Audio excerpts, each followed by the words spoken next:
In this video, I'm going to explain you how to extend Open Work Permit in Canada. So before we start, you can see here the fees and the processing time. Now, in order to extend, what you're gonna have to do is simply apply online. And as you can see, to apply online, you'll need a scanner or camera to create electronic copies of your documents and a valid credit or debit card.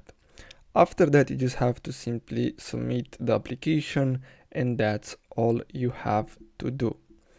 Now, as you can see, so basically, if you can submit the papers online, here you have other ways, but the fastest one is online.